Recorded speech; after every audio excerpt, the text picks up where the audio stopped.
Good God, that is amazing. What you sipping on? Beer? Nice. I love beer. Would you like a sip? Yeah, I got kind of a scratchy throat though. Mind if we do the thing? Totally. Wow. Good, right? Oh yeah, I love beer so much, dude. Cheers. You don't have any beer in your cup. Oh, fuck. Yeah. Mind if we do the thing? Totally. Cheers. No, I don't have any beer for the cheers. Oh, fuck. Want to just pour half of that into mine? Sorry, man. I only have one of these bad boys. Totally. I love beer, man. A couple sips of this stuff gets me feeling right. Oh, I'm so jealous, man. I only had one sip. Oh, man, we gotta get you feeling right, my dude. Mind if we do the thing? Totally. Y'all mind if I get in on this? Yes, but did you bring your own vessel? My throat is a bit scratchy. Y'all know I keep that thing on me. In your back pocket, no less. Mind if we do the thing? I thought you'd never ask. Dear Lord, that is special. Cheers. Oh, We gotta get you some beer in that cup, my friend. mind if we do the thing? Totally. Good Lord, 3 sips of this junk gets me wasted. You're a crazy man. I want to party down. Get on my level. Mind if we do the thing? Totally.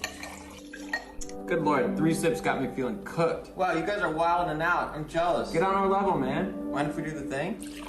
God damn it, 2 sips got me feeling right. I love that for I you. should press pause on the brakes though. I drove here. Good call. Not me. I had such a hard week at my job. I finally put the kids to bed and my wife is out of town. Daddy is getting liquored up tonight. Ha ha ha, hell yeah, man. Mind if we do the thing? Totally.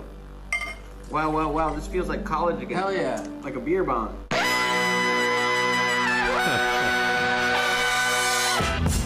Good morning, sweet world, and welcome to the No Dunks podcast on the Athletic Network. It's Tuesday, August 16th.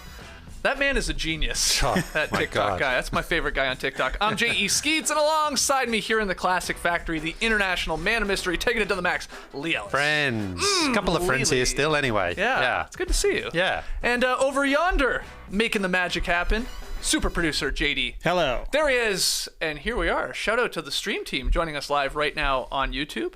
Hit the like button, subscribe, comment, share the show. How you guys doing?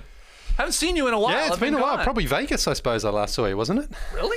Wow. I suppose, yeah. Because I took off and Feels then... like 10 months ago. Yeah, I know. It was a long time, yeah. Early start out of Vegas, too, after the night at Starboard Tack. That's right. Yeah. And then you were everywhere. I was everywhere, yeah. We got out and about, had some fun, climbed some pyramids. You went to the Stampede? Yes, I did. I did go to the Stampede. Pickle on a pizza. How long have you Canadians been keeping that one from me? Eh? And? No. Oh, Couldn't do it. Oh, you didn't even try it? Didn't even try. Come on. Just a bite. Nah. And you call yourself an international man of mystery? Disappointingly, Ellis. Yeah, Wow. well, that's the mystery. It remains a mystery how it tastes. One of those things put up on the stories. Oh my goodness, the reaction for that. Oh, really? Yeah. People going up. That's disgustingly. I'm like, I didn't make it. I'm not promoting it. I'm just saying this is available at the Calgary Stampede. I saw a lady chomping away on it. Could we see Pickle on a Pizza, Is This Good on Is This Good with Matty O coming up? Yeah. That's like next level pineapple on a pizza. Yeah. Pickle on a pizza. I mean, have you ever had it? No, I haven't. But I would try it, and I'm not even the biggest pickle fan, but I'd give it a go. I'd have a bite for crying out loud. But have you even seen it before? No, I'd never seen it. Nah. Yeah. No. Yeah, me either. Yeah, Calgary. Probably not. Crazy. Well, it's, the Stampede, the CNE, any carnival, that's where you... Well, yeah, You just try that crazy shit. Yeah. I mean, I've been to the Toronto, thing, and I've never seen it there. Like, it's a pizza thing, though. That was the thing. It was pizza, yeah. Really? Yeah. Interesting. Okay. To fact check you on that. But okay. It was. Okay. And then you went everywhere. Yeah. Europe and stuff like that. Hey, did you go to the south of France? Because I'm headed there soon. You have any tips? No, I haven't been down the south of France, actually. Okay. I think it'll be fantastic. Yes. Fantastic out there. Hey, I think it'll be Nice. Very nice. Email in your NBA questions to nodunks@theathletic.com. You guys have been cranking out the content while I've been gone. Yesterday, new No Bunts podcast with our guy Tassie, birthday boy Tassie, and friends joining him. I gotta say, 2 No Bunts ago, I think you were on. Yes. I laughed out loud, Lily, yes, at your walk-up song of choice, George Michael's Too Funky. The visual I have in my head of you stepping to the plate, pirouetting, as you said, doffing your helmet, helmet, and dancing to George Michael. It's a great visual. I would like to recreate it. I think we should do that at a diamond. Yeah, there. Hey, wow. You know, too much of baseball is like macho, hardcore, heavy metal. You know, you got to try to strut and get your, intimidate the pitcher. I think the best way to get the pitcher off his game is to have him going like, what is this? Yeah, but I picture you with like the bat, and, like stroking the bat. Well, hang on a minute. I didn't say that. I don't know what your walk-up song is. That wasn't a part of my walk-up. It's frighteningly easy to picture. Like, oh my god. I mean, George Michael's too. Just put him in the David Brent boots. Exactly. And that's the thing is, then you're like, the pitcher's like, I don't know how to get into this guy because he's like so relaxed, he's so calm. And then bang, you just stroke it. This guy is fake ejaculating with his bat. He's so relaxed. I wasn't doing that. I'm dancing with the bat. It's like a pole dance. I'm not. Oh, okay. Well, there you go. Anyway, no buns. Fantastic. Tass is killing it, especially for a casual baseball fan like myself. It was a lot of fun, It was really good fun because, we're not trying to pretend we're big baseball heads, trying to have some fun with it. Right. And that was great. Tass has got a bit more of an in-depth knowledge as well. Oh, he's tweeting a lot about baseball. He's keeping up on the stats and stuff like that. Yeah. It's great. So check out No Bunts. That's obviously here in the No Dunks feed. Later today, over in the No Breaks podcast / YouTube feed, the guys, which I believe is Trey, Tass, Graydon, and JD, of course, you guys are going to be reviewing the 2001 race car movie, I guess, Driven by Sylvester Stallone. Yeah. Directed by Rennie Harlan. Okay. Usually I would encourage people to go watch it first. I'm not going to do that. Trey he said to me in Slack, I was like, how was the movie? I know you guys are getting ready for this. He said, Skeets, it's one of the worst movies I've ever seen. He said Air Bud was way better. Wow. Trey's seen a lot of movies. Trey sort of is a guy I think that likes a bad movie even. Yeah. And he is saying this. So I said immediately oh, this is going to be a must-listen podcast, must-watch podcast. Yeah. Talking about 2001's Driven. I'm very curious to see what Trey says because he rates things high. Things that I hate, he'll go very high, but I think we're both on the same page with this one. So, I don't know. So it's just that bad. It's just... It's awful. Stallone wrote it too, right? He wrote it. Produced it. Okay. So that's later today. I can't wait to watch and listen to that. That's No Breaks. And then tomorrow, Matty O is back with a brand new edition of Is This Good? I'll be making my my first appearance on this. I think Tass is going to be joining me with JD and Matty O, the all-Canadian contingent, as we have a bunch of new topics to debate whether or not this is good. And man, I've got a lot of thoughts on the previous 2 episodes of Is This Good. We'll have to revisit. I sort of want to do a rapid fire. Yeah, we should. Yeah, let's do that. I have to get some things off my chest. It's like a TV show in the 80s when they say what happened last week. Previously. Previously on Is This Good? Yeah. But I'm just sitting there listening to it, going, loving it. I think it's my favorite podcast series we've kicked off in a while. I think it's fantastic. But man, some of the takes were so. I just wanted to get in on the conversation. You know me, and people are already excited for whenever you and I are on it. Oh yeah, We might just that could be the end of the show. Yeah, but hey, by the way, he's right about the Red Hot Chili Peppers. Because you saw them. They're good. Yeah. Well, yeah, but how was the crowd participation?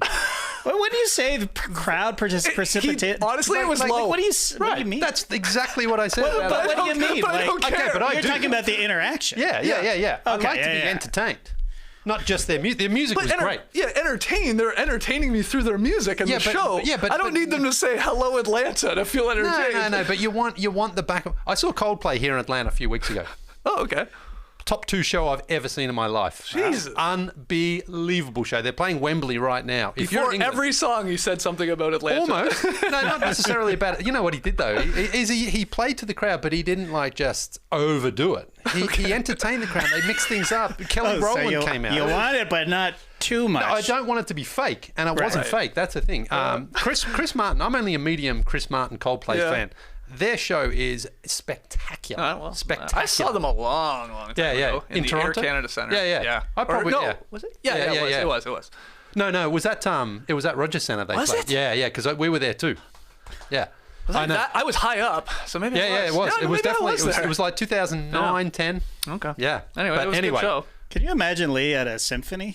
Like conductor comes up, didn't even say hello, Atlanta. Well, I was at the symphony here in Atlanta a couple of months ago. They did When the Colours Run Out or something like that as a book, and they turned it into a kids performance. Okay, yeah. Fantastic stuff. But the conductor came out and did his business, but it was more the visuals were more the kids out there. Right. They did a great job. Okay. Yeah. Anyway, is this good? Tomorrow, a bunch of new topics. I think we're going live at 1 p.m. Eastern here on No Dunk's YouTube feed. Okay.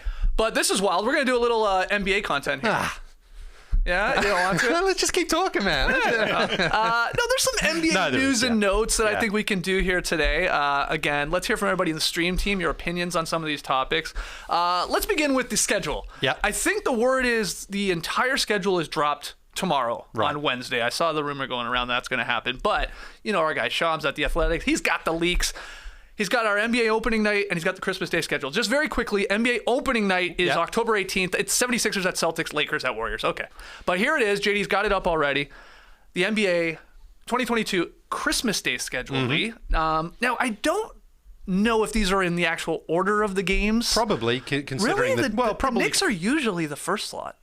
That 12 p.m. slot. Yeah, So, okay. Anyway, yeah. It's our 5 games are Bucks at Celtics, 76ers at Knicks, Suns at Nuggets, Lakers at Mavericks, and Grizzlies at Warriors. Yeah. So let's hear your opinion on this. The 5 games, who's missing, who you're surprised by, whatever. What do you think? Well, look, you knew you were going to get the Knicks again. They've been okay. It's the draw. They don't like to go too many Christmases without them. But to be perfectly honest, Jalen Brunson, nice off-season signing, but I don't know how you feel about that. I don't think my mom's too. No, exactly. Joel Embiid, sure, in Madison Square Garden, that's a chance for him to, he's going to play up to the crowd. That's great. I like Bucks at Celtics. I think that's a great rivalry, seeing Giannis. So I'm happy to see that.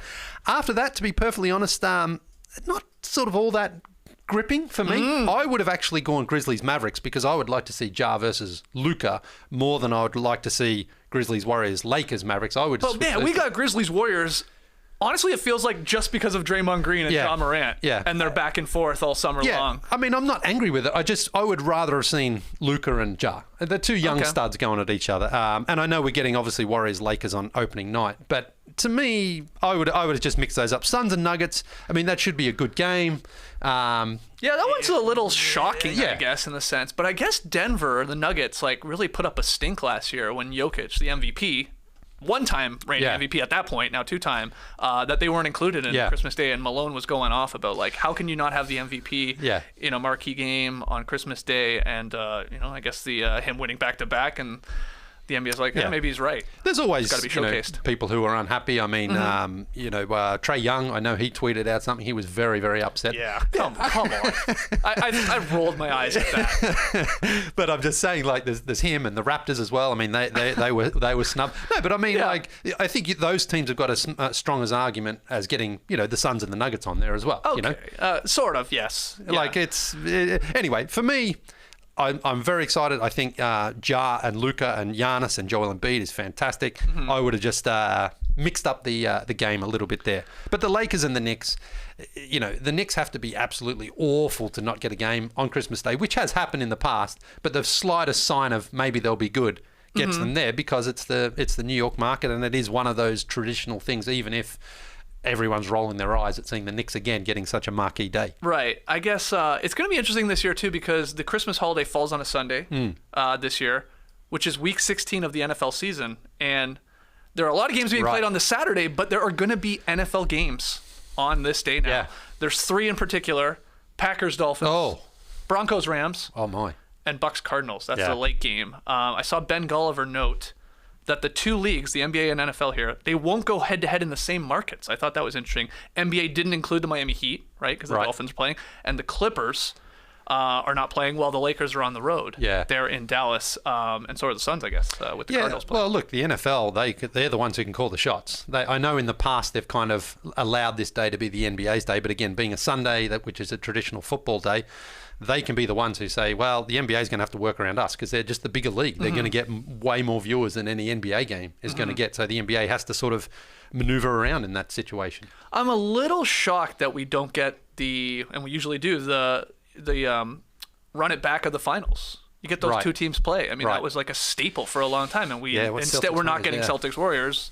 They're obviously included in the schedule, but they don't pit them against each other. In fact, I think I saw the first game is December 10, so it's a couple of weeks before Christmas. Okay. You got that leaked, did you? Well, I saw someone tweeted it out there. So it's who do you then is the biggest team that has the biggest snub that they're not included on the Christmas Day slate? Who would you say? Well, I mean, I can understand why the league didn't put the Nets on. Yeah. Because no one really knows how that team is going to look. Right. The thing is, even if Durant gets traded, and maybe Kyrie, just because of the size of their contracts, there's probably going to be some good players coming back anyway. So I think the NBA could have hedged a little and thought, maybe we hope Kevin Durant is still there. If not, then maybe there's 2 or 3 other still good players. It's not like you're going to be running out a team full of, bench players or G League role players or anything like that. So, but again, you've got the New York market in the Knicks, so maybe that's also a part of the reason. Yeah, I saw Ziller in his newsletter writing this morning that the NBA, they like to try and play it safe, so to speak, with these. So they don't love to pick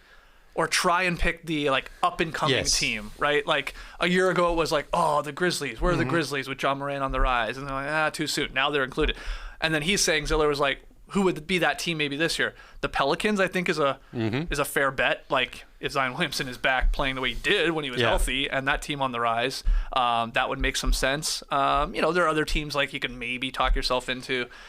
Cavaliers or something like that. I think that's, and I guess Trae Young and the Hawks there too with DeJounte Murray coming, but they don't like to do it generally. Give us the big markets, give us the marquee names, and we'll keep it simple. And that's right. You got Giannis, assuming this isn't audit, you got Giannis to kick it off, so he's a 2-time MVP. Then you've got Joel Embiid, who again he's going to be perfect for the Madison Square Garden crowd. Yep. You got Jokic and the Suns, who obviously fell short last season, but are one of the teams that should be a contender this season. Yep. Then of course you got the Lakers and Luka. Yep. And then Draymond and Jamal Murray. So there's lots to watch there. It's just I mean you can always sort of nitpick at a couple of the teams if you want.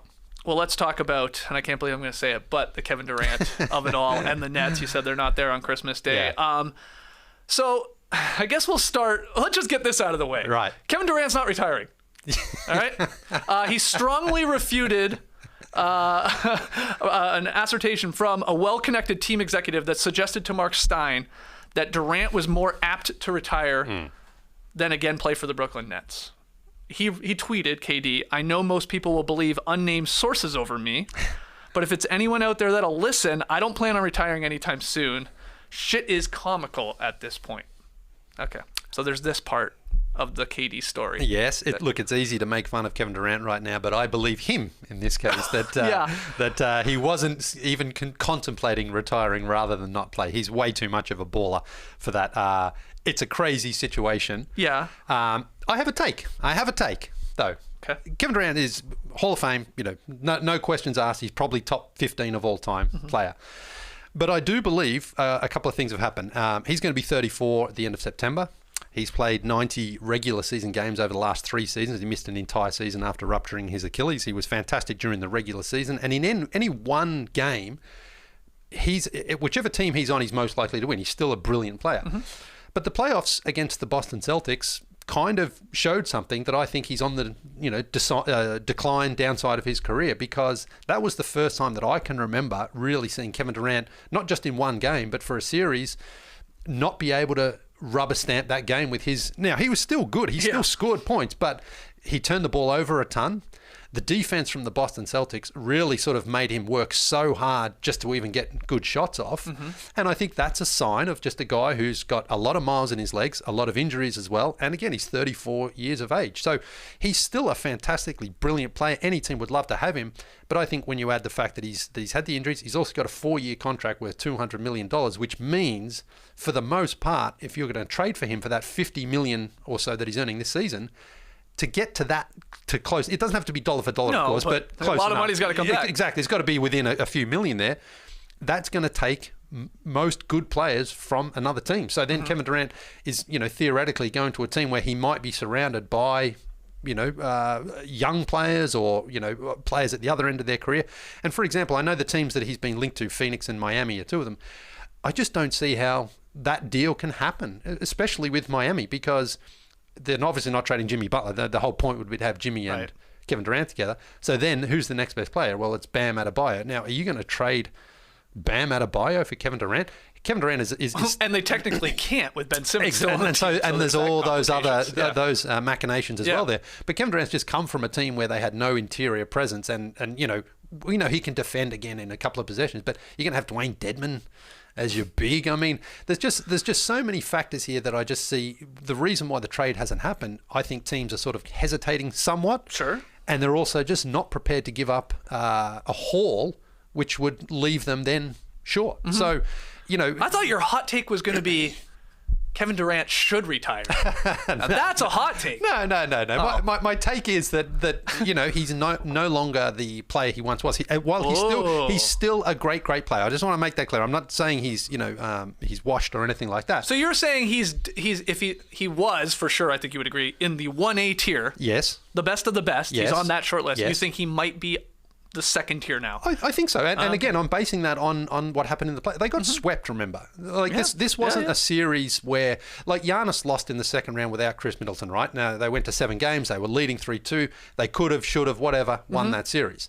Durant didn't get close against the Boston Celtics. I mean, game one, sure. Game one, yeah. Other than that, the Celtics were in complete control of that series. And again, their defensive pressure from Brown, from Tatum, from Grant Williams, from Smart at times, put Kevin Durant in a position where it's like, man, he can't just say, you know what, I'm going for 45. I guess the counter, though, is that every team is not the Boston Celtics defense. Absolutely true. You got to give them all the credit in the world. 100% true. Yeah. But that's why I think it takes the Celtics out of the trade speculation. Why would you? Right. Why would you give up Jaylen Brown and Marcus Smart, who's kind of rumored here, for Kevin Durant, when those two guys were a big part of the reason why Kevin Durant struggled? And again, he's older. Mm-hmm.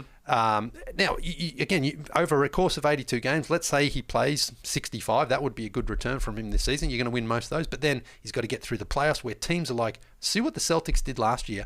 That's the focus this year. Bodies on him. Make him work hard. Because the Nets, as they are right now, also just simply don't have enough talent around him where it's like there's no release valve out there. And maybe, Joe Harris is coming back and who knows what's happening with Kyrie, all those hypotheticals. But the point I'm trying to make is that Kevin Durant, from what I saw, hasn't got that ability to just drag his team against anybody to a playoff series win. Well, in a face-to-face meeting with the Nets owner, Joe Tsai, last weekend, KD, reiterated his trade request. Yeah. And then he informed the Brooklyn Nets that they got to choose between him or the pairing of general manager Sean Marks and coach Steve Nash. So according to Shams, Durant stated he does not have faith in the team's direction. So this is, we haven't talked about this. This is like a week old now, but so, I mean, he is just telling him, like, he's just another play, I guess, that he's trying to get moved. It's like, well, trade me. I want to be traded. And then, if you're not trading me, then you got to fire the GM and the coach. What do you think of that? I mean, this is the part of it that kind of annoys me about Kevin Durant. I mean, look, he turned down 5 years and $200 million from the Warriors to go to the Brooklyn Nets. Sean Marks brought in Kyrie Irving and James Harden. He then made a trade and got Ben Simmons. This is what star players want, is like quality talent around you. Now, again, the issues with Kyrie and James Harden, fine. But Kyrie and James Harden are all-star, all-NBA caliber players. That's what players want. In Brooklyn, he signed also the massive contract, the 4-year, $200 million extension. He got Steve Nash there after apparently having a good connection with Steve Nash at the Warriors. Yeah. What more can he possibly want? Like, to now say, well, no, it's Sean Marks' fault, it's Steve Nash's fault. It's like, Kevin, you've got to actually go out there. Remember, he's won one playoff series in Brooklyn. He got swept in his last series. Mm-hmm. Is he really saying it's the GM's fault and the coach's fault? I think it's just his final play here to get moved. Yeah. I mean, I don't think they're going to blink, really. No. It sounds like they're not. No, it doesn't sound like that. And I think Sean Marks and Joseph Tsai as well, like, we're not giving Kevin Durant for pennies on the dollar, even though, again, I think other GMs around the league are hesitating a touch, because it's like, how many games are we going to get out of him? How badly are those injuries going to sort of play into his next few seasons? I mean, again, he's 34 in September.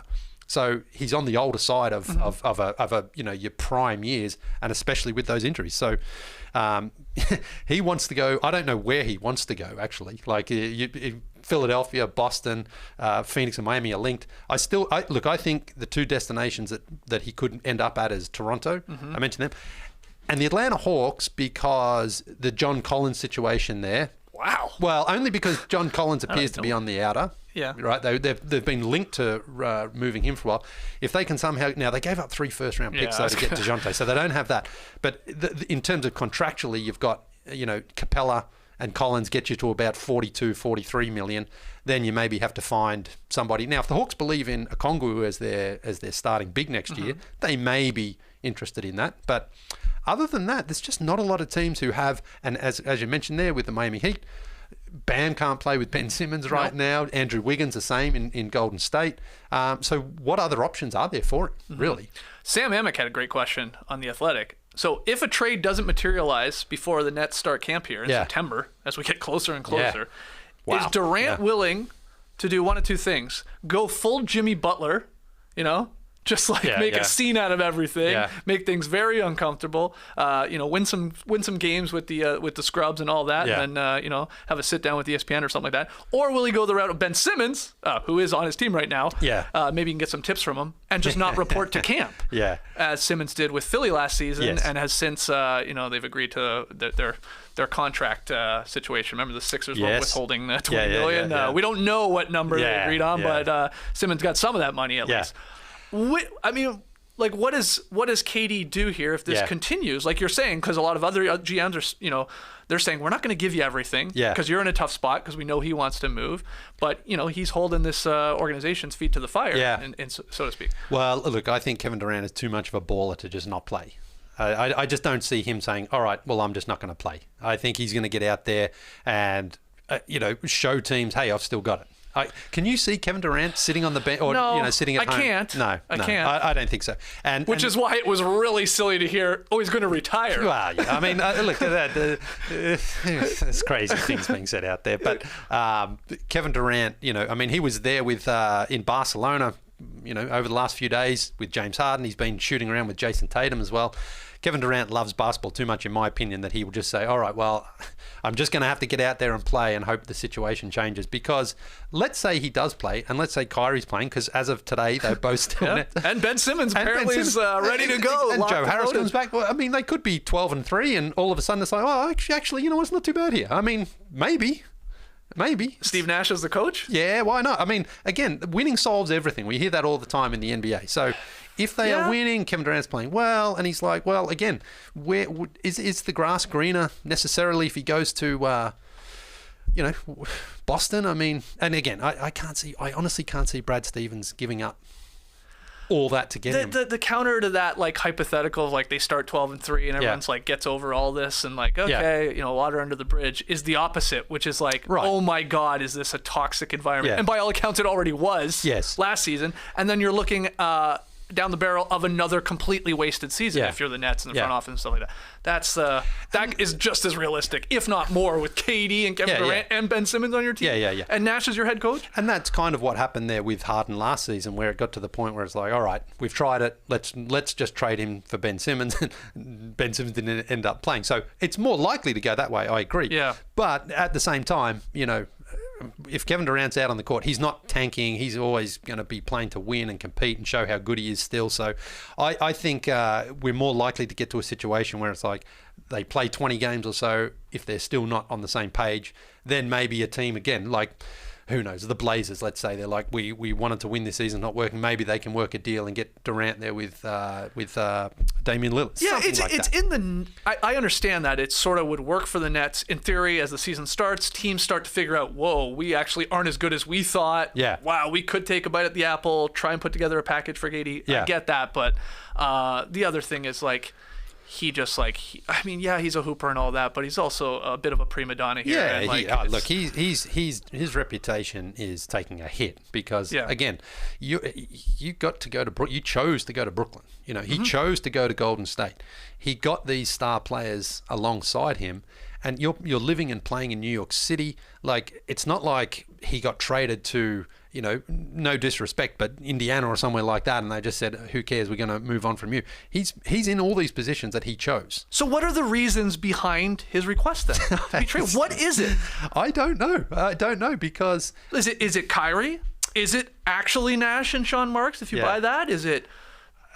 the direction of the franchise, the other moves they've made. Like, what does he hate Patty Mills? I mean, who hates Patty Mills? Okay. Now he's getting. Right? Yeah. But that's the thing is, like, I don't understand what it is that he is so upset about and he's so against in Brooklyn. They've given him everything that he's asked for. You know, you signed that 4-year, $200 million contract last season, which only kicks in this season. There was some chaos there with James Harden. They moved on from him. Now, it was reported, of course, he was upset with James Harden because he was out of shape and he was not really trying hard. So they traded him. And now he's like, okay, now I'm not happy. I think he's more embarrassed that he got swept in the playoffs and he's almost trying to, like, point the finger and deflect and things like that. Really? I do. I mean, because... But you know what's funny about that is, like, you're bringing it up, fair enough, but, like, I don't remember anyone going, KD, you're the reason your team just got swept. Like, you suck. No one was doing that. No, they not even close. Because again, I didn't say he sucked. I'm just saying though, Kevin Durant in the past, it's like if he's on the team, it doesn't matter who's around him. He can win a game. But he just didn't have that power this season. And so, you know, he probably looks around at Milwaukee, he looks at Boston, maybe even Philadelphia, and he's like, man, we can't beat those. We certainly can't beat two of those teams the way we are right now. But if he was to join, you know, one of those teams after joining the 73-9 Warriors, it would just be, again, it's like, KD, man, you've got to, I mean, you don't have to. You're a two-time champ. You're do whatever you want. You're a grown man, but we can roll our eyes at it. Exactly. And that's the thing is, and that's, I think, the reason why he went to Brooklyn in the first place was because he heard what everyone was saying about the championships there in Golden State. And he's like, all right, I'll go to my own team and I'll win one. You got your own team. You got star players around you. But now he's like, no, I need something else. So... Yeah, it is strange. You would have thought that at the very least they would, like, after the Harden trade and Ben Simmons, and you like, okay, let's start the season. You know, they made moves. I mean, they traded for Royce O'Neal. Okay, solid wing player. He's going to be able to. Why did they do that? They signed T.J. Warren. You know, they bring back Patty Mills. They bring back Nick Claxton. You know, again, Ben Simmons. He's the huge question mark. Is he ready to go? Is he going to be an All-Star again? Joe Harris should return. Like, you're right. That's a damn good team. Like with KD, Kyrie. Oh my God. On paper, absolutely. On paper, yeah. You've got defense in Ben Simmons, which they sorely lacked last season. You've got now again. There's so many intangibles there with like what sort of Kyrie do you get? But we saw him. You know, when he came back last season, he can be incredibly difficult on offense. Still, he's still a great player. Nick Claxton. You know, look, decent player. They could probably use another big there. But overall, when you've got two NBA all caliber players on your team, on your starting five, that's what most teams want, and not every team has that. Yeah. So, all right. And then just one last thing. I mean, and he's still got the free reign of everything he wants on offense. If Kevin Durant wants the ball, it's not like he's deferring to anybody or he has to sort of fall in line. He's Kevin Durant. I know who he is. Well done. So we'll see. I mean, this could drag on could go all the way through camp, into the season, like you're saying. If you were a betting man right now, Game 1 for the Nets to start the season, is Kevin Durant, I'm not going to say is he on the team, is he in uniform playing basketball on night 1 of the season? Yes. You think that's more than being moved or sitting out and stuff like that? Absolutely, yeah. I think we are, because the trade hasn't happened yet, I sort of don't think it's going to happen until the season has started. And as we've seen, sometimes GMs out there are like, all right, we need to press the panic button here, let's do it. Yeah, things like that. So...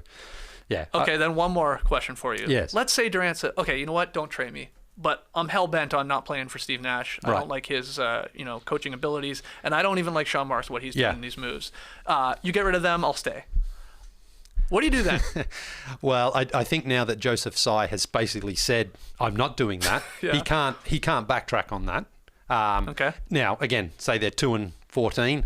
Then there's a bit of an out for you to be like, okay, one of them at least I can find. If I'm Steve Nash today, I'm like, yeah, I'm done anyway. Don't worry. I'll go. Why do I want this shit? You know? Why? I mean, I've been saying it for a long time. I couldn't believe he stayed all last season. And now if he's hearing this... Man, go watch football, man. I know. Tottenham just had an incredible 2-2 draw with Chelsea on the weekend. That. Did you see it 96th minute? Yeah.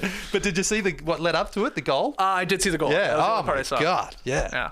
That's the thing. I was watching my Brentford Bees do some damage. Yeah. Pounded United 4-0 at half-time. Okay, so your answer to that is that no, he can't. Joseph Tsai can't backtrack now. Not before the season. No way. He can't. Kevin Durant can't go in there and say trade him or I'm not playing. If I'm Joe Tsai, I stick to my guns and say I'm not doing that. Yeah. If we're 2-16, then I've got a reason, and again, then at that point, though, Steve Nash is like, he's just out the door. Surely. Okay, yeah, this is okay, I promise, final question is like, what will the record have to be if everybody is still somehow there? Because I'm very skeptical of that. I actually think Kyrie's going to the Lakers still. I think that second first round pick is going to be included and all that. But if they are all still there, what would the record, like, is it an 0-4 start, an 0-5 start for Nash to be ultimately, like, what was quitting or canned, I guess? Mike Brown got fired from the Lakers. Wasn't it 4 games? Yeah, 4 or 5. Yeah. I don't know if they were 0-4. Were they 0-4? I can't remember. Anyway, yes, I think it would be either... Wouldn't take long. Yeah, an immediate, like, 0-5. Yeah. But if it's like 2-2, then I think it's almost got to get to double digits, where it's like, okay, we're 2-12, 2-13. So then if the Nets can't or don't want to trade Durant, maybe that's his final power play here. Yeah. He comes out, stinks it up for the first couple of games, hands them some L's. Yeah. Nash is gone, and then he gets whoever he wants. I mean, which never keeps him happy anyway, because that's what Vince Carter did in Toronto, basically, wasn't it? Remember, he stopped trying, he stopped shooting, he didn't put up very big numbers, and he was kind of like, oh man, I just can't play. Well, that worked out well for the Raptors, though. They got a great return back for him. The thing is, again, couple Williams. It's easy to kick dirt on Kevin Durant right now, but when he's on the court, I just don't see him as a guy who's like not trying. Yeah. He's way too much like he's, in my opinion as well, he's going to go out and prove, okay, what the Celtics did to me, that's gone, that's behind me. Watch me go out there and show that I can still cook these dudes out here, and I think he will. So, All right, that's long enough on Kevin Durant. I apologize. You know what? I hope you skip by all of that, because I was tweeting the other day. I tried listening to all these podcasts talk about this Durant bullshit, and it's like... It was so boring. Hopefully that was more entertaining. At least you saw a really aggressive handshake. But otherwise, it's a bunch of like, you're just like, just do it already. But that's 25 minutes of that. Exactly. Final piece of news here before we take our first break. The NBA announced that they will honor the life and legacy of 11-time NBA champion and civil rights pioneer Bill Russell by permanently retiring his uniform number 6 throughout the league. So he's going to be the first player in the NBA to have his number retired across the league, which is pretty cool. In addition, all NBA players will wear a commemorative patch on their right shoulder of their jerseys, and every NBA court will display a clover-shaped logo with the number 6 on the sideline near the scorer's table. I'm sure, like most people, you're in on this. Down bad. Thumbs down. No, I mean, obviously, if anyone is deserving of such an honor, it's Bill Russell. I mean, a fantastic career on the court and equally as impactful off the court. Yep. One of the most universally popular basketball players that the game has ever seen. My only quibble with the NBA is why not do this while he was still alive? I mean, why not honor him that way? Because, his death wasn't the same tragedy in the way that Kobe's was, that it was sudden and unexpected, and then they were able to honor Kobe with the All-Star Game MVP trophy. Bill Russell, I mean, he passed away at 88 years of age. I can't believe they only just thought of this after he passed away. So I think it would have been a much to just retire his number at the very least. Like even a year or two ago, and said, That's cool. because again, Bill achieved absolutely everything, but he was so much more than just a basketball player. And there's a lot of former players who sort of back in my day, and they're not just. Bill Russell was never like that. He was so, enamored with the game still today, and so supportive. And you see so many fantastic stories like Tyson Chandler saying he only wore number 6 for Bill Russell. And, obviously, again, 11-time champ, couple of times as well as there as a coach. He did everything. And so I think it's a very, very nice gesture for his family. Players who currently wear number 6, though, they are grandfathered in. Yes. I know that was a big topic on Twitter. Like, what does that mean for LeBron wearing number 6? What does that mean for all these other guys wearing number 6? But you can elect to keep wearing it. Yeah. My gut says a lot of them will change.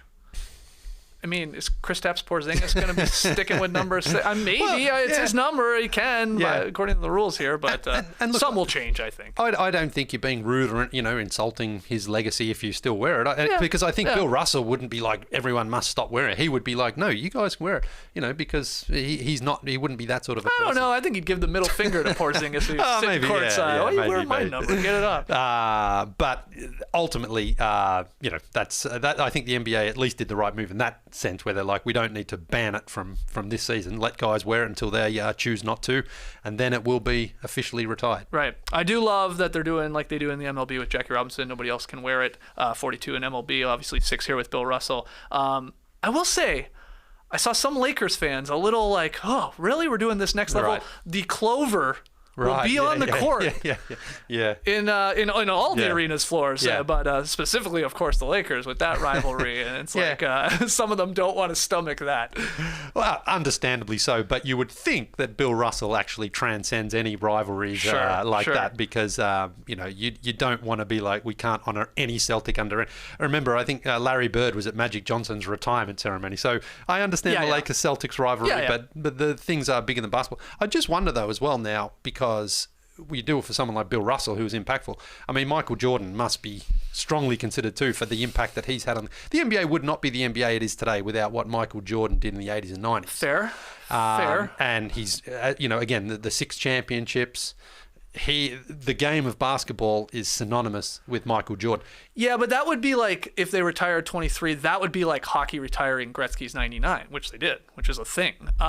It's more of on the court, on the ice in Gretzky's case, where like Jackie Robinson, of course, and Bill Russell, like that's, like you already said it, like it's way bigger than basketball. Yeah. And I mean, I would like to. I almost don't want the NBA to start doing this. Well, because you said MJ is so important, of course. You could say the same thing about Magic and Larry. Absolutely. It's like, then where do you start stopping? Where do you draw the line? For sure. Yeah. I just think, though, that Michael has had a way more impact outside of the game, not necessarily for civil rights work, like things like Bill Russell, but the popularity of the game. Sure. I mean, I'm not going to deny that. I mean, I'm walking around Cairo seeing Michael Jordan jerseys everywhere. Yeah. That to me shows just again like Michael Jordan. When you think of basketball, you think of Michael Jordan. Mm-hmm. So I think he would be equally deserving if they chose that. But they're also got to be a little bit careful, because, as you say, Magic and Larry, and then you can't just keep retiring numbers across. Right. Exactly. Miami Heat have already retired Michael Jordan's number too. Yeah. It's up in the rafters. Yeah, well, the Sacramento Kings had already retired number 6 too, hadn't they, for the fans? I hadn't thought about that. They're ahead of the game. Way to go, Sacramento. I guess it's for Bill Russell as well now, too. I hadn't thought about that. All right, so let's hear from everybody out there. I'm sure everybody's thumbs up on the league honoring Pioneer there in Bill Russell. We're going to take our first break, but when we come back, we're going to look at some projected win totals. Some over-unders for some teams next season, and a bunch more news, including a bunch of jerseys that have been leaked or dropped the last couple of days. So don't go anywhere. We'll be right back. Cults. I'm into them.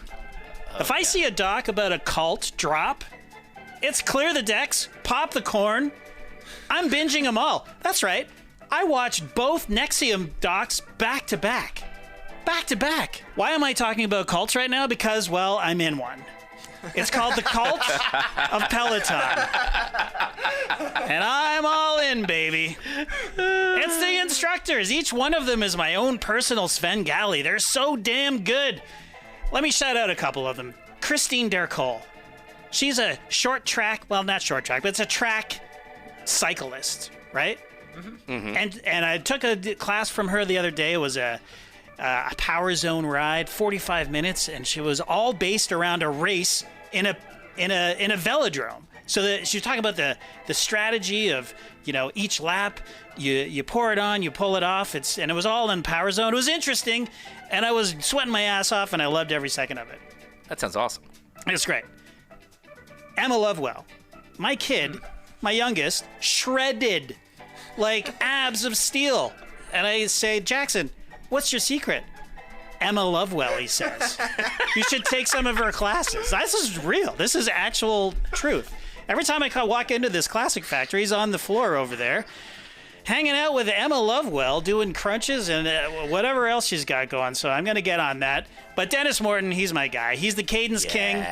The guy understands music. He's always locked in on the beat, and I need that. When the chorus hits, that's when you're pouring it on, and I love that about Dennis. And speaking of music, the variety is actually insanely good. Are you in the mood for a 90s hip-hop? To blast out the 90s hip-hop? There's a class for that. You want to belt out some Disney classics? There's a class for that. The other day, I did a 30-minute grunge ride and followed it up with a 10-minute Barbra Streisand cool down. What a stack. It was awesome. I was crying my eyes out by the end of it. but that's okay. I loved it. Motivation, what moves you? Anytime, anywhere, try the Peloton bike or tread risk-free for 30 days. Learn more at onepeloton.com. New members only. Terms apply. Need to supercharge your hiring? You need a super hiring partner. You need Indeed. Indeed is the hiring platform where you can attract, interview, and hire all in one place. Instead of spending hours on multiple job sites like a fool searching for candidates with the right skills, Indeed's a powerful hiring partner that can help you do it all. You can find great talent faster through time-saving tools like Indeed's Instant Match, assessments, and virtual interviews. That first one, Instant Match, sees over 80% of employers get quality candidates whose resume on Indeed matches their job description the moment they sponsor a job, according to Indeed Data US. There's an old saying, why work harder when you can work smarter?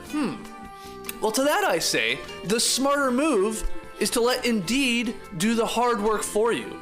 When you pay to post a job, Instant Match shows you candidates whose resumes on Indeed fit your description immediately after you post, so you can hire faster. Oh yeah, let's move quick, baby. Indeed is an unbelievably powerful hiring partner, delivering 4 times more hires than all the other job sites combined, according to Talent Nest in 2019. That's quite the flex.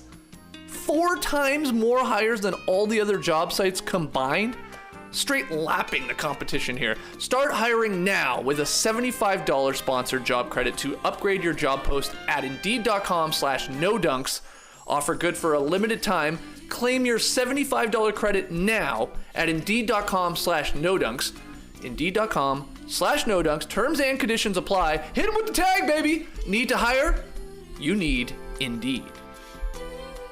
All right, back in the Classic Factory here on a Tuesday. Skeets, Leigh, JD making the magic happen. Appreciate everybody joining us live here, commenting away on all of those topics that we've already addressed. Bill Russell's jersey number being retired throughout the league, of course, the KD drama, and the Christmas Day schedule. But we got lots more here for you.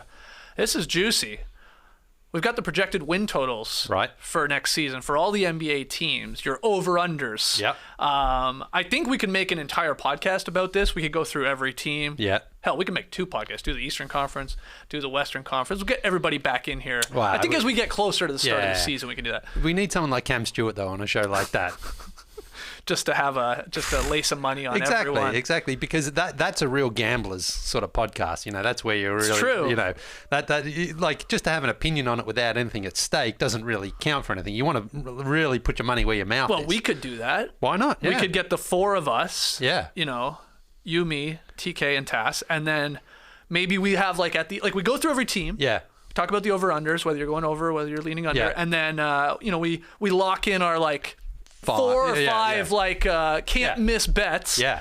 And then we just keep track of it. Yeah. At the end of the season, we say who wins, and we give money to charity or something like that. This is a good idea here. Yeah. We should actually include JD because he would probably win it. Yeah. Because it's like March Madness. 100%. Yeah. The less you know, the better. You just sort of I just like this team, and all of a sudden you nail it. You know? Okay. How dare you underestimate my basketball knowledge?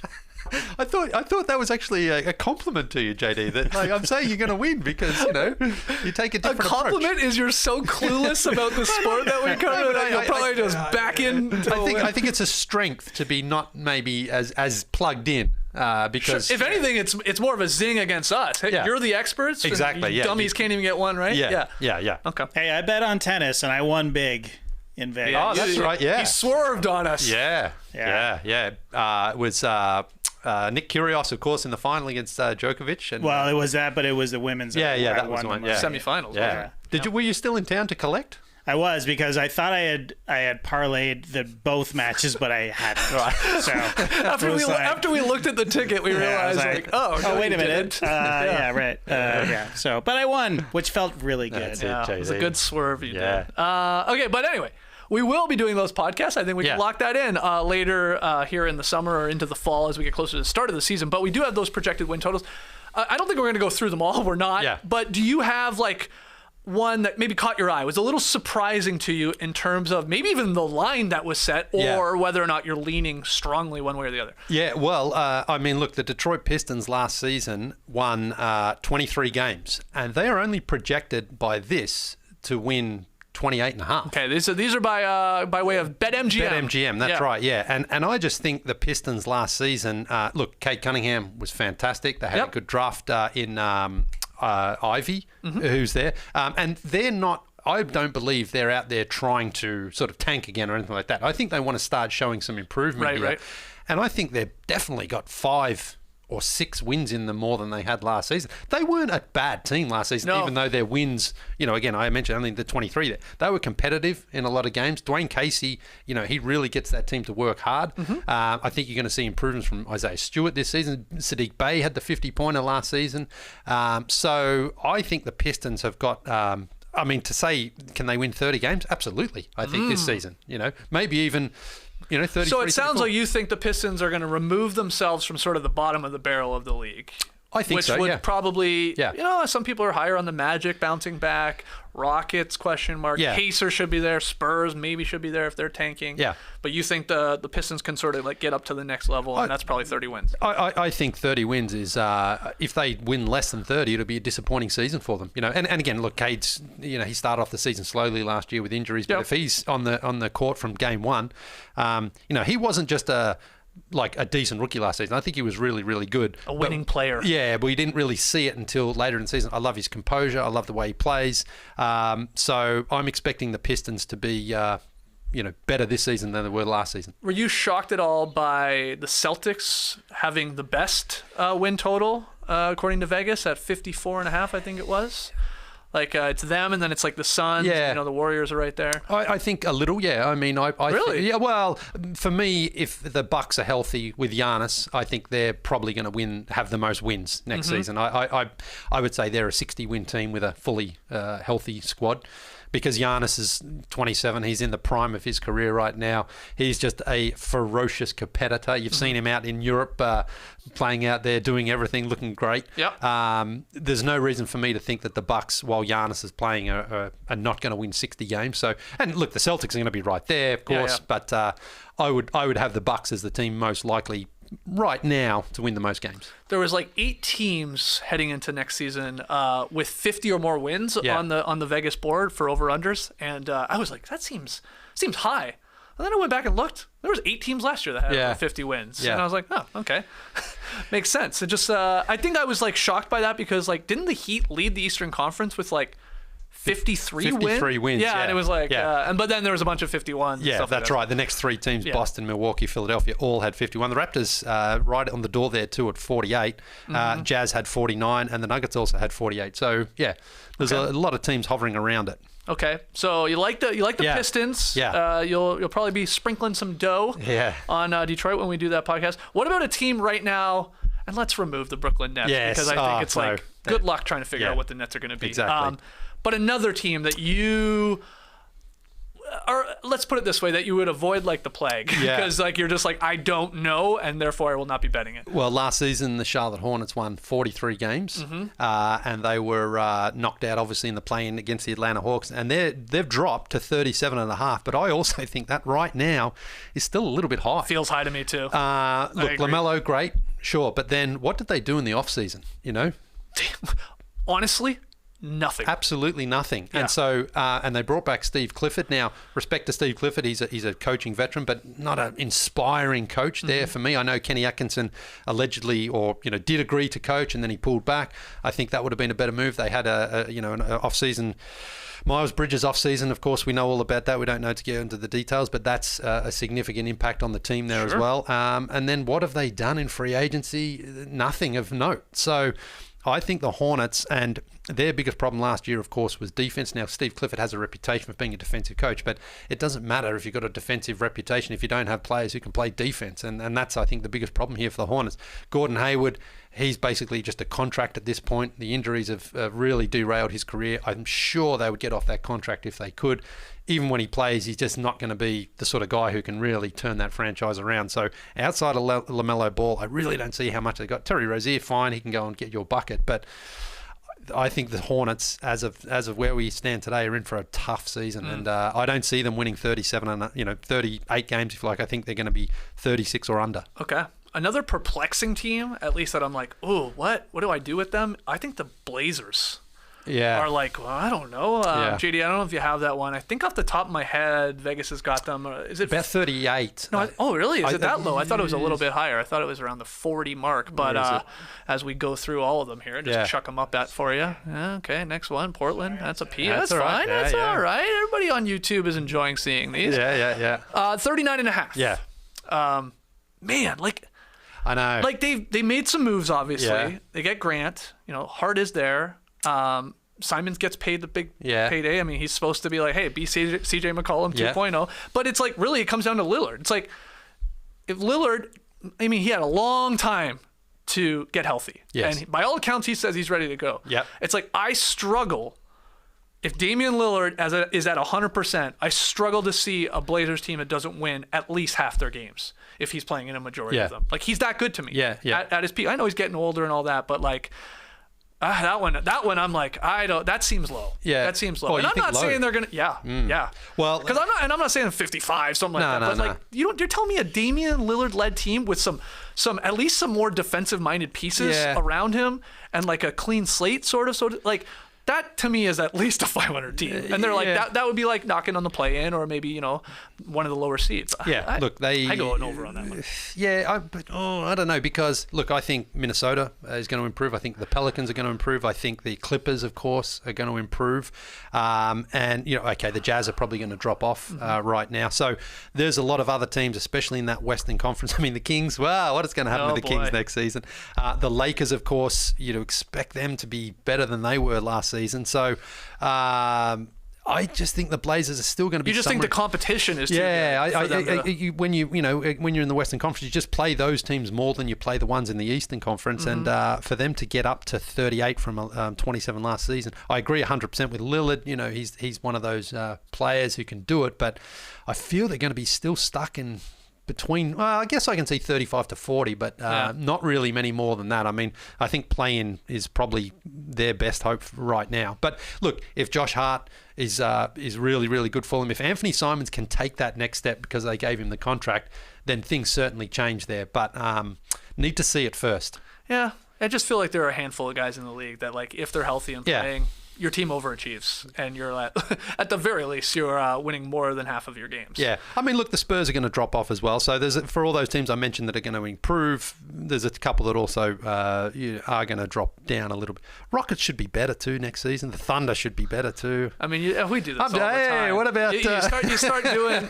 Honestly, you listen to some of these podcasts do it, and it feels like it's like 90% of the teams they go the over. Yeah, and you're like, hold on, I'm not sure the math is going to work out there, but like you talk yourself into the moves they made, the progression they're on. Well, the Thunder, it's like, they'll be better. Yeah, they'll be better, and then of course half of them are not. Yeah, JD, I don't know if you can putting you on the spot here, but if you can bring up the Thunder, because they're an interesting one, because obviously they bring in Holmgren. Yep. Josh Giddey was fantastic last year. Gilgeous-Alexander is under contract, and one of the things about the Thunder that's been frustrating is it feels like they've kind of been tanking for the last couple of seasons. Yeah. At some point, you want to start making a few inroads there. What have we got them at? 26.5. I mean, I think they'd want to be more than that. What are they finish? They're 24 last season. Would they want to be more than that? Yeah, probably. I think so. I mean, like they're surely 3 games better than they were last season with Chet. I mean, he's already shown us some really nice moves out in summer leagues and stuff like that. Mm-hmm. So yeah, there we go. I think we've what about this team to everyone. Yeah, we'll save it for the real podcast. But I'm interested. I was excited to hear your Pistons and Hornets, and we slipped in some Blazers talk. And yeah, we'll do that for all these teams, because I think there'll be. I mean, look, they're good at this. They set the line, and you're like, I don't know. Yeah, maybe that way. Oh, I guess if this happens, it could go that way. So I'm sure we'll have some fun doing those podcasts a little bit later. What else do I got for you? I got some new jerseys. Oh, sweet. Yeah, I need some. I got 4 newish ones, at least since the last time we talked about basketball. I think that we left off when we got like the Pistons teal badge. Right, yeah. At some point, so we already talked about that one. But we got the Bucks revealing a return to the purple jerseys in 22-23, the upcoming season. So they'll wear some of those. Shout out to Ray Allen, Vin Baker, Glenn Robinson, stuff like that. I guess Sam Cassell probably was in those for a little bit. Yeah. We had the Warriors They said they're going to unveil the Run TMC Classic Edition uniforms. You see the C there. Yeah. So, of course, that's going to be for Curry. Who had the C? Was it Tim Hardaway? Great question. I think he did. I think it was. Yeah. Well, yeah. Or was it Mullen? I don't know now. Now I'm not sure. Hey, if you're a Warriors fan, let us know in the comments. Lakers, they're going to honor their MPLS colorway for their 75th anniversary jersey. We've seen something similar before, at least this colorway, but they're going just straight Lakers on this one. And then the Wizards, my God. Wizards taking it back, and they're going to honor their team history. Here's Bradley Beal rocking it with their Classic Edition uniforms. You know, that's the Gilbert, Caron Butler, Jameson, Brendan Haywood. Yeah, so it's like Jordan wore those actually too. I think. I believe he did. Yeah. So of those four, Lee, do you have a favorite? I mean, I think overall they're not that bad. I think all four are pretty nice. I've got to go with the Run TMC Warriors though, because when I saw the press release and I saw the number 30, honestly, first thing I thought was, Billy Owens. That's who I think of in those jerseys. But of course, Steph is also number 30, who's had a pretty good career there for Golden State, so he's probably going to be remembered more than Billy Owens. But I have to be honest, that's what you throw him back in time. Yeah. You had Chris Mullin there, with the hat and the glasses. Yeah, the bucket hat, right? He looked old. And I was like, he did look old. Yeah, I was like, wow, Billy Owens. Haven't seen him in a Warriors jersey for a while, but they're beautiful, great colors. I love the font that they use there. You've got that awesome Run TMC shirt. Remember that one? I used to. I might be. Tim, Mitch, Chris, sort of all in that same font. That's right. That was awesome. Yeah. Good call. I think that was $1 Million Ballers, I think, wasn't it? Wow. How the hell do you remember? I don't know. Just remember it. Yeah. I don't have it anymore. I don't think. If I do, it's I don't know where it is. But okay, I like that. I like the. I'm a big sucker for purple. Right. So I like the Bucks giving us some purple flavor here. I love these. I love these, man. Yeah. It feels though to me like it hasn't been that long since we've seen them. Has it been 20 years then? They may have had a little.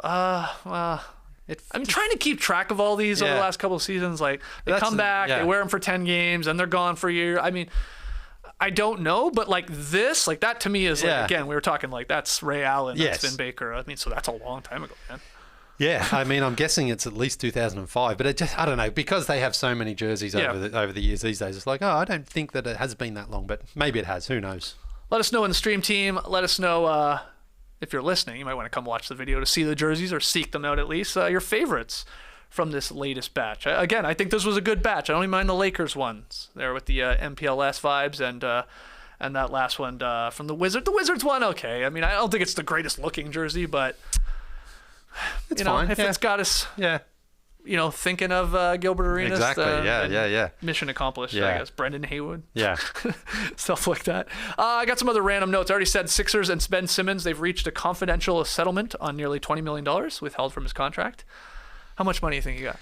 I suppose somewhere in the middle there, 8 to 10 million, I guess. Is that why we're not getting the the actual number? Because like both sides are not super I wonder. Yeah, I suppose. Look, to be honest, he's lucky to get any, if you ask me. But he got something. So sure. Good on him. Giannis, I don't know if you saw this, says he's open to playing with the Bulls later in his career. I got Chicago excited. I know TK was pumped. Yeah. I look, Giannis was being honest though. Like maybe I will end up on a different team. I mean, Bucks fans obviously don't want to hear it. Certainly not to Chicago of all teams. Mm-hmm. But Giannis, the thing about him is, he is genuine about it, and maybe the situation is right for him now, but maybe it won't be in years down the road. And he was just saying it. I mean, look, let's be honest. Most players do consider at least some other team, even if they don't say it at some point. Don't they? I mean, because they're trying to make sure they don't upset the fan base like that. And I don't think, look, Bucks fans aren't going to turn on Giannis or anything like that. No. You were just saying, maybe things will change in the future. Who knows? I mean, he was specifically asked, I think, too. Yeah. Hey, would you come play for Chicago Bulls? No. I just everything these days, people want to be so like, oh my God, I can't believe you said that. I don't see it as much of a big deal. Right. I'd like to ask Trey though what he thinks because I know. He tweeted something. And isn't there a link there with Karnišovas and Jokic as well? So he's going to have Jokic and Giannis on his team. That's going to happen. Yeah. Okay. Carmelo Anthony is set to create a 4-part docuseries on his life and career titled 7. Any thoughts on a Melo 4-parter documentary? Well, look, Melo's a Hall of Famer. He's a legend. He's going there. But I mean, I don't know. It feels a little premature. A little. Yeah, I mean, he's not on a roster right now. No, he's not. No. And look, he'll, I'm sure he'll be on someone's team at some point. He can still score. But obviously, the last few years, he's really just been out there to score and to shoot. Defensively, he's not very good. He's never been a great defender. I mean, it depends on how the series is produced and things like that. But, you know, I don't know. How do you feel about him calling it 7, like the 95 Thriller? Yeah. Well, that's his number, I guess. Yeah. Although, no, what number was he in Denver? He was 15, wasn't he? Yeah. Yeah. Does he wear 7? Well, I think he did last year. Yeah, I don't know. Why is it called 7? I don't know. Look. What's in the box? Yeah. I mean, he's achieved a lot in his career as far as, you know, scorer, and he's been, you know, on good teams, but he hasn't really got tons of playoff success that... He's won 7 in his last, you know, Knicks, he was 7. Yeah. Thunder, he was 7. Rockets, he was 7. Then he had a double zero. Oh, that's there right. For the Blazers. Infinite or something, wasn't it? Yeah.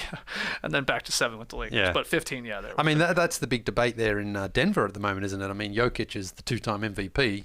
So if you're retiring number 15, is it for Melo or Jokic? I mean, right. I mean, I think it's Jokic. I think it's not even close, to be honest. Final piece of news here. WNBA playoffs start tomorrow. Got the Liberty Sky first matchup, and the Mercury Aces. Yeah. And then there's obviously the other games following night. Who are you picking to win it all? I'd like to see Diana Taurasi win it down in Phoenix. Okay, yeah. You're going Mercury. She's married it's to gonna be tough against the Australian. Aces. She's married to Australian legend Penny Taylor. So I'll always be cheering on for Penny Taylor, the swimmer? No. She was a former. She played with the Mercury. Oh, who am I thinking of? I thought there was. Penny. You're thinking of Penny Canadian. However you say it.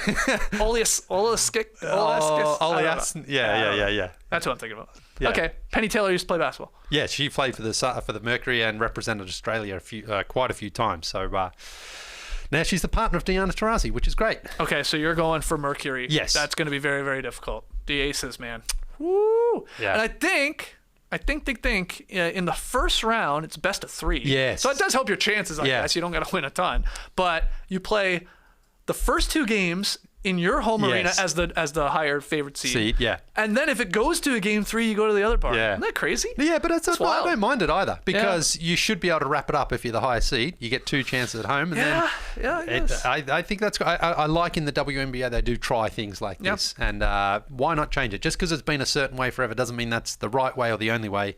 I think try these things. Well, I'm searching for my WNBA team, my playoff team, because the Dream are gone. Dream just missed out. It's all right. Decent season. Yeah. You got Howard, Rookie of the Year, runaway. It's going to be a star. But talk to me in the stream team. Tweet at me, at JE Skeets. Who should I be actively cheering for here? I mean, part of me knowing her, Candace Parker, just go Sky again. I know that's going to be a tough climb as well with some of these other great teams. But right now I'm Sky, but you can convince me of another team. Okay.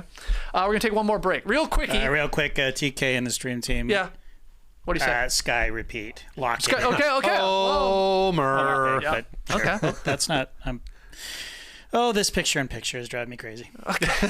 We're going to take a quick break here. Not long. And when we come back, Lee, you got tweet of the night. I do. I don't even know what it is. I'm excited to see this. Great. It's going to be spicy. All right. Don't go anywhere. Helix Sleep is a premium mattress brand that provides tailored mattresses based on your unique sleep preferences. The Helix lineup includes 14 unique mattresses, including a collection of luxury models, a mattress for big and tall sleepers, and even a mattress made just for kids. And I can happily speak on that one because both of my boys sleep on a Helix mattress very comfortably every night. So how will you know which Helix mattress works best for you and your body?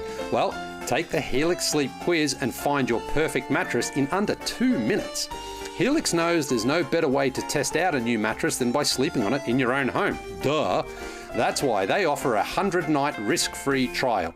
And once again, speaking from experience, I can say that Helix is true to their word because recently, my wife and we purchased a Helix king-sized Moonlight mattress, and we realised after a few weeks there that it was probably a little bit soft for our preference, so we exchanged it for the Helix Midnight, which is a little bit firmer, and the process of making that exchange was as good and as easy as advertised. No stress, no awkward phone calls, you just fill out the form and bang, your exchange is done. And that, remember, was with an exchange. If you don't like your mattress at all, then you can return it and Helix will refund your entire purchase, but you're probably not going to do that because these mattresses are super, super great to sleep on. Not only is it the best mattress I have ever slept on, but the setup was fast and easy. Helix mattresses are delivered in a box and straight to your door for free. Helix is offering up to $200 off all mattress orders and 2 free pillows for our listeners. Go to helixsleep.com/nodunks. With Helix, better sleep starts now. All right, we're back. Let's start wrapping this up. Lily's got tweet of the night. Tweet of the night. Wow.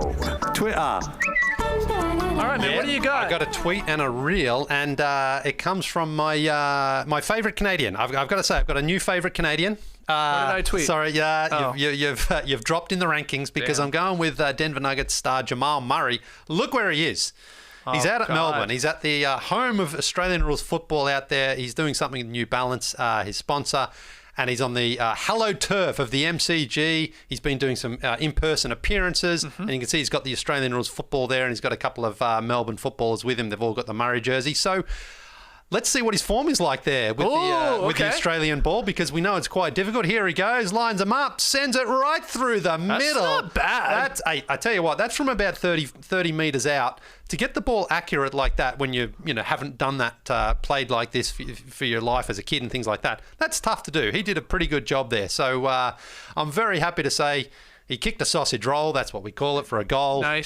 Puts on the Melbourne jersey. Melbourne are the reigning premier right now as well. Probably not going to go back-to-back, but they're doing well. So, yeah, and if I see an NBA player, see an NBA player embracing the game of Australian Rules football like that, I'm going to have a favourite spot. Don't throw it like that. Yeah, You'll lose a few points. I know. Oh, not bad. Oh, this is taking me back to us in the studio, back at the starters. Exactly. Kicking around the footy. Look, I imagine that's a pretty nice kick there. Jeez, I imagine, during his early days, he probably played American football growing up in high school and things like that. So maybe he's got some form there. But Jamal, and these guys are athletes, man. Yeah. He's looking great. Hopefully he'll be back on night one here for the Denver Nuggets. Okay, we just don't need to see that one again. Come on, put it away, Jamal. But anyway, look, if I got an American football, I'm trying to drop punt it like an Australian football, so it's natural. But there you go. Great to see Jamal Murray out there in Melbourne. If both were given a week to practice, would NBA players be better at Aussie Rules football, or would Aussie Rules football players be better at basketball? Australian Rules football players would be better at basketball because... You believe so? Yeah, because it's kicking the ball and just gathering the ball and putting is a much harder skill to learn than basketball. And most footballers have probably played junior basketball anyway. There's quite a few really good... It's fair. Yeah, basketball is a big sport. I just think... I will say the catching part, NBA players... What? They're vertical. Their athleticism. Look, I mean, that's the thing. Like Ben Simmons, for example, he's 6'10". If he played Australian football, and he did as a kid, he would be unstoppable. He'd be like Giannis out there. Yeah, but the kicking part, I'm with you. Yeah, that's a skill that probably takes a while. And that's the thing, because it's not like American football where you sort of hold the ball and then you punt it. It's more you guide the ball onto your foot in Australian football. Now you're really taking me back to you telling me to guide it. Yeah. You don't drop the ball. You just you lower it down to your foot. So it is tough. I mean, as you can see there, like his form is there's an American guy who plays for the Collingwood Magpies. I mean, I think you've seen him actually in one of the grand Mason or something. Yeah, Mason Cox. His name is. Yeah. Wow, I can't believe I remember that. And I mean, he's made it in the AFL and does really well. But even that, you can still tell he's it's not like the most smoothest kick in the world. It's very good. He's very athletic. He does a fantastic job there. But I think it's just something if you're brought up on, you just learn it. So, Okay. Yeah, great. Do they have international battles? I know this is an Australian sport, but does America have a team? Well, yeah. I mean, so remember we used to go and watch the grand finals. Yeah. That was the Atlanta Kookaburras. So there's a league here. Yeah. But is there an American team? Yes, there is. Take on the Australians and get their asses handed to them? Well, they have a World Cup. They used to anyway. I don't know if they still do it, but I think Australia were banned from playing in it. So it's all because the only reason because too good. The only reason is too many because sausage kicks. You want other countries to learn the game. No, I mean, yeah. it makes somewhat sense. So if you have just Australians out there, the other guys might not be able to learn and develop the game. Like when the biggest league was in England in the 90s and early 2000s, and I think half your team had to be local players every week because there's the league just wouldn't survive otherwise. With COVID and stuff like that, I'm not sure if any of the leagues did actually survive because I was looking for the grand final this year because it's on in about a month and doesn't appear to be happening. So, oh, no. Well, it hasn't happened the last 2 years, of course. Well, yeah, we had a reason. Yeah. So, but the team I'm looking for, they don't appear to be playing, so... How am I going to win a six-pack of Coopers? Coopers, yeah, that's right. A couple of dog's eyes with dead horse. Great nights. Those were fun. Yeah. Why don't we just have our own party? Oh, yeah, we could, yeah. We could stream it.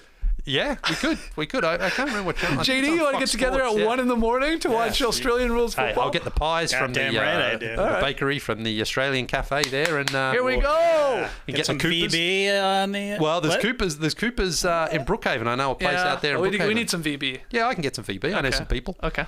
All right.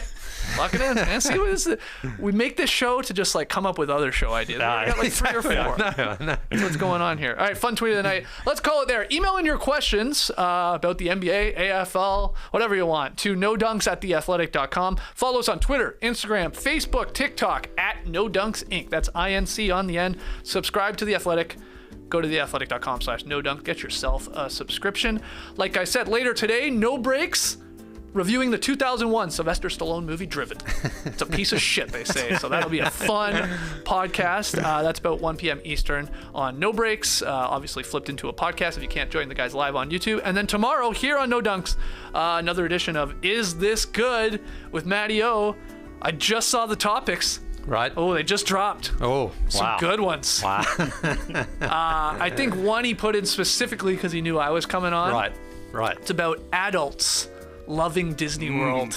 And I've already made it very clear how I feel about this. So I'm going to get myself in some trouble tomorrow. I'm glad I'm not on it tomorrow. Yeah. I'm happy to miss that one. Yeah. Not adults specifically without children. Yeah. Adults that just love Disney World. It's going to be fun. Is this good? Again, that's tomorrow, 1 p.m. Eastern. So he lives in Los Angeles. I mean, that's the home of... That's Disneyland, yeah. Oh, anyway. Okay. Clipper Bros. You heard it here first. Have a great time. Turn up. Love you guys. Awesome. You got a quote for us? Oh, yes. Thanks very much for joining us, everybody. And remember, it's a great time to get into the AFL season. The finals start in 2 weeks' time. Go Bombers. The Bombers. Oh, chaos. The Bombers. Absolute chaos right now. Embrace the day, people. It's great.